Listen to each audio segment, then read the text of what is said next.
கண்ணீரா காதல் கதை. நம்ம தமிழ் திரையுலகில் இப்போ காதல் கதை வர்றது ரொம்ப அபூர்வமாயிடுச்சு. இப்போ இந்த நேரத்தில் ஒரு காதல் கதை ஒரு படம் வரும்போது அதுவே மனசுக்கு சந்தோஷமா இருக்கு. நிறைய ஹீரோக்கள் தொடர்ந்து காதல் படம் பண்ணி தான் பெரிய ஹீரோ ஆயிருக்காங்க. இப்போ விஜய் சார்லாம் பார்த்தா ஃபர்ஸ்ட் மேக்ஸிமம் 25-30 படம்லாம் காதல் படம் தான். அதுக்கப்புறம் கமர்ஷியல் ஹீரோவாகி அப்புறம் இளைய தளபதி தலைவர் ஆயிட்டாரு. அடுத்ததாக இயக்குனர் பேரரசு அவர்களை ஒரு சில வார்த்தைகளுக்காக அன்போடு அழைக்கிறோம்.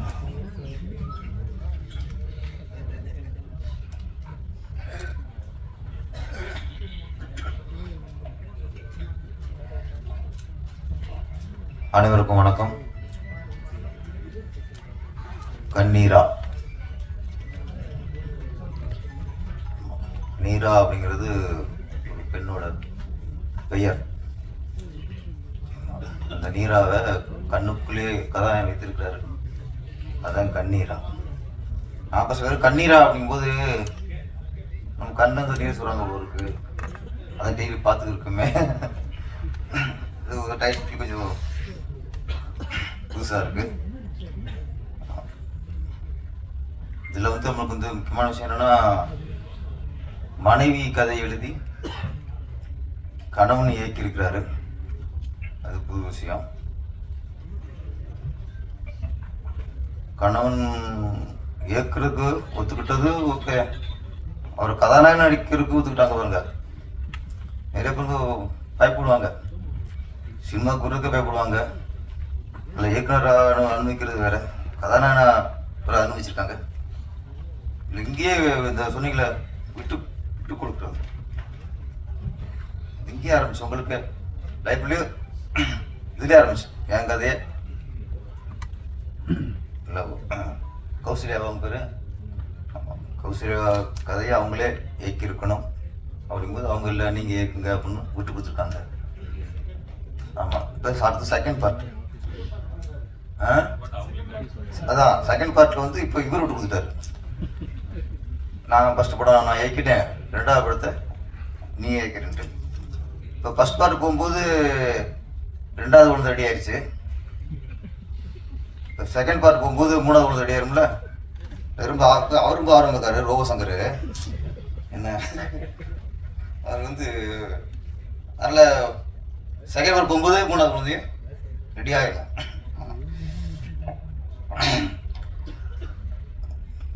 கண்ணீரா காதல் கதை. நம்ம தமிழ் திரையுலகில் இப்போ காதல் கதை வர்றது ரொம்ப அபூர்வமாயிடுச்சு. இப்போ ரொம்ப ரொம்ப அபூர்வமாயிடுச்சு. அவ்வளோ அதிகமாக வர்றதே இல்லை இப்போலாம். ஆமாம், 20 வருஷத்துக்கு முன்னாடி 20 வருஷத்துக்கு முன்னாடிலாம் ஒரு 10 படம் ரிலீஸ் ஆச்சுன்னா அதில் 6 படம் காதல் கதையாக தான் இருக்கும்.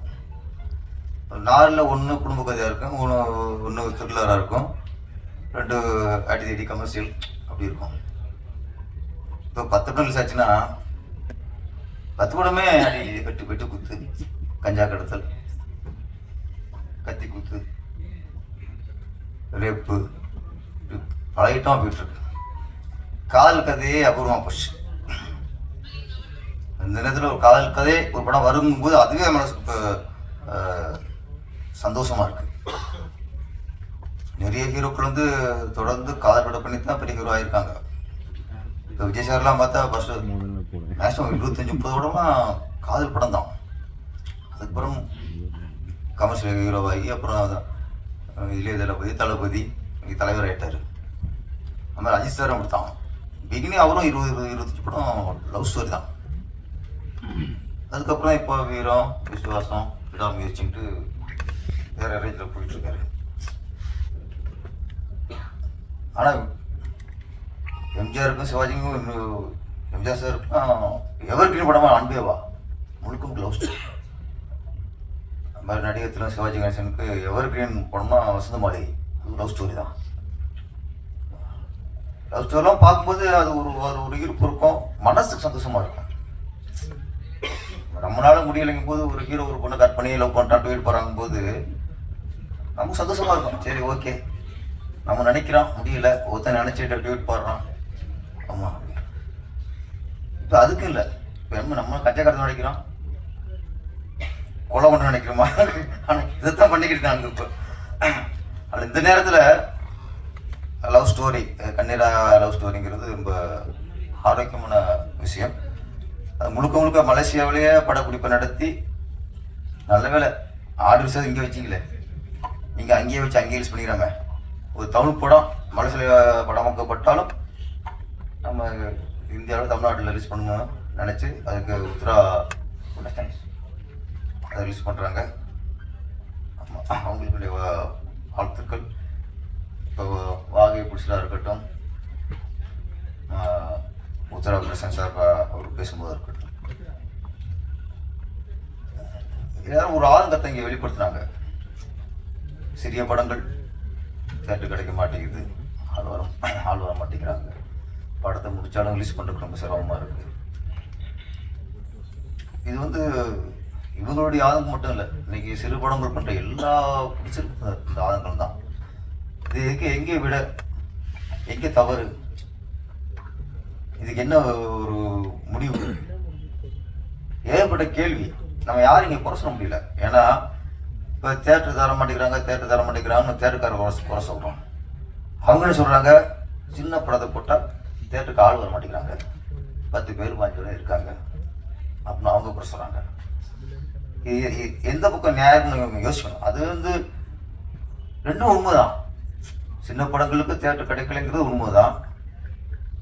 சிறிய படங்களுக்கு மக்கள் ஆதரவு தர மாட்டேங்கிறாங்க, அவங்க தேட்டருக்குள்ளே வர மாட்டேங்கிறாங்க அப்படிங்கிறதும் உண்மைதான்.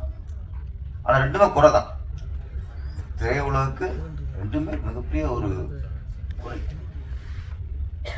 அப்போ இதை எப்படி நிவர்த்தி பண்ணணும், அங்கேயே யோசிக்கணும். நம்ம மாறி மாறி குறை சொல்லிட்டே இருந்து வச்சுங்களேன், அது வந்து வேலைக்கு ஆகாது.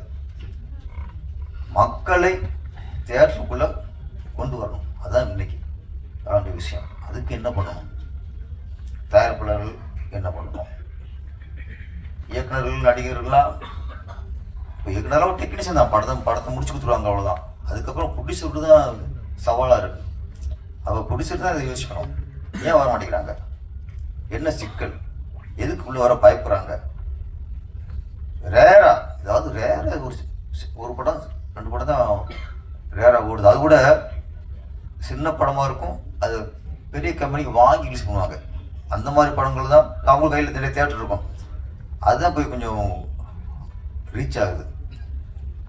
சமீபத்தில் ராஜன் சார் இதில் பேசிக்கணும். ராஜன் சார் நீங்கள் ஆசிரியர் பேசுகிறப்ப சமீபத்தில் சின்ன படம் தேட்டர் கிடைக்கலைங்கிறது ஒன்று. இப்போ தேட்டர் ரிலீஸ் பண்ணும்போது அவங்க இப்போ ஒரு ரிக்வெஸ்ட் பண்ணுறாங்க, யாரும் ப்ரொடியூசர் வந்து வட்டிக்கு வாங்கியோ கஷ்டப்பட்டு ஒரு படத்தை முடித்து தியேட்டருக்கு போனால் நீங்கள் ஃபஸ்ட்டு 2 நாள் நீங்கள் 50 டிக்கெட் எடுத்து ஆள் அனுப்புங்க. நம்மளும் படத்தை எடுத்து நடிகை சம்பளத்தை கொடுத்து டெக்னீஷியன் சம்பளத்தை கொடுத்து வட்டியை கட்டி படத்தை ரிலீஸ் பண்ணால் நீயே தேட்டருக்கு ஆள் கொண்டு வான்னு சொன்னால் இங்கே தான் சினிமா எந்த அளவுக்கு ஆபத்தில் இருக்குன்னு யோசிக்கணும். பிடிச்சிருக்குதா வேலை, அது எப்படி 50 டிக்கெட் 50 ஆள் உள்ள அனுப்பணும். என்ன வேலை கடைசி பிடிச்சி என்ன வேலையாக போச்சு. இப்போ அவனு டிக்கெட் கிளிக்கிற வேலையாக போச்சு கடைசியா தேட்டரில் போய். இல்லை பெரிய ஒரு ஆபத்தில் இருக்குது. இது நானும் பேசிட்டு இப்போ உதயகுமார் சாரும் பேசி ராஜன் சாரும் பேசிட்டு இது பேசிலேயே போகிற விஷயமே இல்லை. இதுக்கு தீர்வு வேணும். நடிகருடைய சம்பளத்தை குறைக்கணும், இயக்குனர் சம்பளத்தை குறைக்கணும், டெக்னீஷியன் சம்பளத்தை குறைக்கணும், ஷூட்டிங் செலவு குறைக்கணும். இது மட்டும் இல்லையே ப்ரொடியூசருடைய சூழ்நிலை, இது மட்டும் இல்லையே. நாங்கள் எல்லாம் குறைச்சிக்கிறோம், எல்லாம் பண்ணிக்கிறோம், செலவு குறைப்போம், எல்லாம் ஒத்துழைக்கணும். நாங்கள் ஒத்துழைக்கிறோம், ஓகே. ஒத்துட்டதை எல்லாம் ஒத்துட்டாங்க எல்லாருமே. இதில் பிரச்சனை. இப்போ ஷூட்டிங் செலவு குறைக்கிறது பிரச்சனை இல்லை, ரிலீஸ் பண்ணுறதே பிரச்சனை. அதுதான் போராட்டம். நீ படம் பண்ணுறது ஈஸி, பணம் தான் படம் பண்ணிடலாம், ரிலீஸ் பண்ணுறதா இன்னைக்கு முடியல. தேட்டர் எங்கே இருக்கு, யார் கையில் இருக்கு, யார் ஆக்கிரமிச்சிருக்கா, ஏன் கிடைக்க மாட்டேங்குது, இல்லை கிடைச்சாலும் ஏன் கிடைச்சால் கூட்டம் ஏன் வர மாட்டேங்குது? அதான் இப்போ நான் கேட்ட கேள்வி. மக்கள் ஏன் வர மாட்டேங்கிறாங்க? ஒன்று, நம்ம நிறைய படங்கள் தரம் இல்லாமல் இது இல்லாமல் எடுத்து கொடுத்தாலும் பார்த்து பயந்துட்டாங்களா? அது ஒன்று இருக்குல்ல. 4 சின்ன படம் பார்த்து என்னடா போட்டு வச்சு கொண்டுட்டாங்களே அப்படின்னு சொல்லி அடுத்து சின்ன படம் வரும்போது பயப்படலாம். மக்களை பொறுத்த வரைக்கும் ஒன்றே ஒன்று தான் சார். இன்னைக்கு டிக்கெட் வேலை சொல்கிறான், அதெல்லாம் இல்லை. ஒரு படத்துக்காக அவன் ஒதுக்குற நேரம், இன்னைக்கு நேரம்ன்றது மிகப்பெரிய விஷயம். ஒரு படம்னா 3 ஹவர்ஸ் அங்கே தேட்டருக்குள்ள, அதுக்கு முன்னாடி 1 ஹவர், பின்னாடி 5 ஹவர்ஸ் 6 ஹவர்ஸ் நான் ஒரு படத்துக்கு ஒதுக்கணும். படம் தேட்டருக்கு போகிறதா அப்போ நான் வந்து இன்னைக்கு 6 மணி நேரம் ஒரு படத்துக்காக காலத்தை ஒதுக்குறேன்னா அந்த படம் அதுக்கான ஒர்த்தாக இருக்கணும். அதான் முக்கியம். அப்படி ஒர்த்து இல்லைங்கிற பட்சத்தில் உள்ள வர மாட்டேங்கிறான். அப்போ நிறைய விசாரித்து அதுக்கப்புறம் உள்ளே வரோம். அப்போ பெரிய ஸ்டாருங்கிறது எங்கே தப்பிக்கிறாங்கன்னா அது ஒரு போதையாக போச்சு. நான் ஒரு பெரிய ஸ்டார் படத்தை ஃபஸ்ட் நாளே ஃபஸ்ட் ஷோ பார்த்துட்டேங்கிறது அது ஒரு ஃபேண்டசி, அது ஒரு போதை. அப்போ அதில் தான் தப்பிக்கிறாங்க. பெரிய படம் தப்பிக்கிறது எங்கன்னா இந்த போதை தப்பிச்சுறாங்க. ஃபஸ்ட் நாள் ஃபஸ்ட்டு ஷோ அது போய் கூஞ்சுறாங்க, 2 3 நாள் பார்த்துறாங்க. அது படம் நல்லா இருக்கா நல்லா இல்லைங்கிற அதுக்கு அந்த ஆராய்ச்சி அங்கே இல்லை. சின்ன படங்களுக்கு தான் மக்கள் வந்து இது நல்ல உடம்பா, போய் பார்க்கலாமா, இதுக்கு டிக்கெட் கொடுத்து போய் பார்க்குறது ஒர்த்தா, இதுக்கு 6 மணி நேரம் நம்ம ஸ்பெண்ட் பண்ணுறது ஒர்த்தாங்கிறது எங்கே பண்ணுறாங்க? சின்ன படத்துக்கு மட்டும்தான் இந்த ஆராய்ச்சி. பெரிய படங்களுக்கு போய் விழுந்துறாங்க. அப்போ சின்ன படத்தை காப்பாற்றுறது தான் இன்னைக்கு நம்மளுடைய வேலையாக இருக்கணும். மக்களை வரவழைக்கிறதுக்கு என்ன வழி? டிக்கெட் விலையா அது கொஞ்சம் அதுக்குன்னு சில தியேட்டர் ஒதுக்கணும். 20 ரூபா பாப்கார்ன்லாம் இன்னைக்கு 150 ரூபா 200 ரூபா விற்கிறாங்க. தியேட்டருக்கு குழந்தைய கூப்பிட போகிறது, படம் பார்க்குறது டிக்கெட் விலையை விட பேரண்ட்ஸ் வந்து குழந்தையோட தியேட்டருக்கு போகிறது பயப்படுறாங்க. உள்ளே போயிட்டா இன்றுள்ள குழந்தைகளுக்கு ஏதாவது வாங்கி கொடுத்து ஆகணும். பெரியவங்களுக்கு தான் படம் நல்லா இருக்கா நல்லா இல்லையா, நல்லா இருந்தால் திருப்தி, இல்லைன்னா திருப்தி இல்லை. குழந்தைகளுக்கும் அப்படியே இல்லை. தியேட்டருக்கு போனால் ஏதாவது வாங்கி சாப்பிடணும். நீங்கள் வாங்கி கொடுக்காம வந்தால் அது எவ்வளோ காவியமாக இருக்கட்டும், அதுக்கு டல்லு தான். அப்போ அதில் வாங்கி கொடுக்கும்போது அதுக்கான பாப்கார்னாக இருக்கும், கூல்ட்ரிங்ஸாக இருக்கட்டும், பப்ஸாக இருக்கட்டும், அது விலை என்ன? இன்னைக்கு வியாபாரம் வரல, கொள்ளடிக்கிறது வேறு.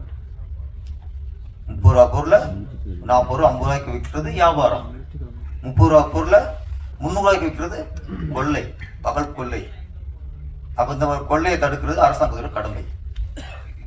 30 ரூபா பொருளை வந்து நீ தியேட்டருக்குள்ளே போனால் 300 ரூபா கொடுத்தனா நீ மக்கள் கொள்ளடிக்கிற. மக்கள் யார் அனுப்பியிருக்காங்க? மக்களை போய் கேண்டீனாக போய் அடிக்க முடியும்? இதுக்கு பொறுப்பு அரசாங்கம். ஒரு காலத்தில் ஏர்போர்ட்டில் தான் டீ 100 150 ரூபா இருக்கும். ஏர்போர்ட்டில் தான் ஒரு பப்ஸ் பார்த்தா 50 60 ரூபா 100 ரூபா. இன்னைக்கு ஏர்போர்ட்டை விட தியேட்டரில் தான் இந்த கேண்டீன் உள்ள பொருள் ரேட்டில் ஜாஸ்தி. அப்போ கேண்டீன் நடத்துறவங்க அவங்க இஷ்டத்துக்கு விலை ஏற்றிக்கலாம்னா அதுக்கு அரசாங்கம் கண்ட்ரோல் பண்ணணும்ல. இதையும் கண்காணிக்கணும். ஒரு டிக்கெட்டை நாங்கள் பிளாக்ல விற்றா 150 டிக்கெட்டை 200 ரூபாய்க்கோ 250 ரூபாய்க்கோ விற்றா அது பிளாக் டிக்கெட், சட்டப்படி குற்றம். கரெக்ட் தானே? அப்போ 100 ரூபா 30 ரூபா பாப்கார்னை நீங்கள் 150 ரூபாய்க்கு விற்றா அது சட்டப்படி கரெக்டா? தப்பு தானே?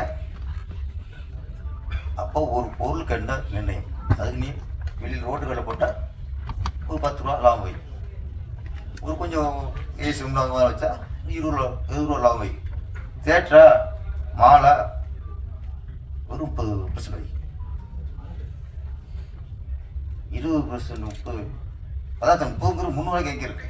இதனால ஃபஸ்ட்டு இதெல்லாம் ஆராயணும். நம்ம இதெல்லாம் ஆராய்ச்சி பண்ணி சும்மா தேட்டர் வர முடிக்கிறான்னா நம்ம வர வச்சு அவனை போட்டு கொண்டுக்கிறோம். அவனை போட்டு எதை எடுத்தாலும் வந்து கொள்ளை அடிக்கிறோம். கார் பார்க்கிங் கொள்ளை, கேண்டீன் உள்ள ஏதாவது கொள்ளை. இன்னைக்கு இவங்களாம் பேசும்போது அப்போ வாங்க குடிச்சாரு, அவ்வளோ சந்தோஷமாக பேசிக்கிட்டுங்கள சின்ன படம் குடிச்சாரு. ஏன் இன்னைக்கு வந்து ஒரு படத்தை இப்போ ரிலீஸ் பண்ணிட்டு இன்னைக்கு வந்து அர்த்தத்தோட பேசுகிறாருன்னா இதெல்லாம் நம்ம வந்து தியேட்டருக்காரங்களை குறை சொல்றதும் தப்பு, மக்களை குறை சொல்றதும் தப்பு. தப்பு நம்ம மேலே வச்சுக்கிட்டு நம்ம வந்து ஒரு கண்ட்ரோல் பண்ண முடியல நம்மளால. அதை ஆராய்ச்சி பண்ணணும், மக்களை உள்ள கொண்டு வரதுக்கான ஆராய்ச்சியை பண்ணணும். நான் இடையில கேள்விப்பட்டதான், குடிசை வந்து நீங்கள் 50 டிக்கெட்டு 5 நாளைக்குள்ளே அனுப்புங்கன்னா எப்படி அனுப்புவோம்? இதெல்லாம் ரொம்ப வேலை கேட்கும்போது.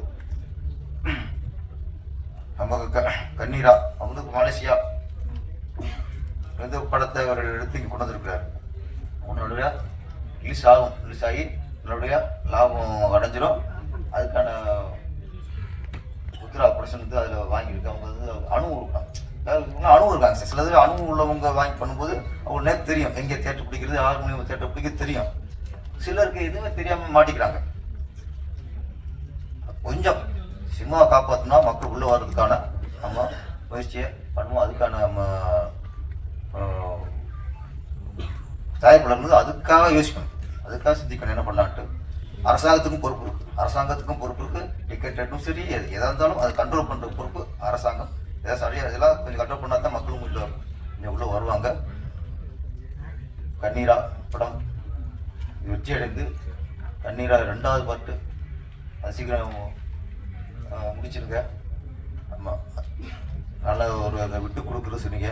அதுதான் விட்டு கொடுத்தா தான் எல்லாமே. ஒரு மனைவிக்காக எதையும் விட்டு கொடுக்கலாம், நம்ம மனைவி விட்டு கொடுக்கூடாதுவாங்க. அது மாதிரி கணவனுக்காக எதையும் விட்டு கொடுக்கலாம், கணவனை விட்டு கொடுக்கக்கூடாது.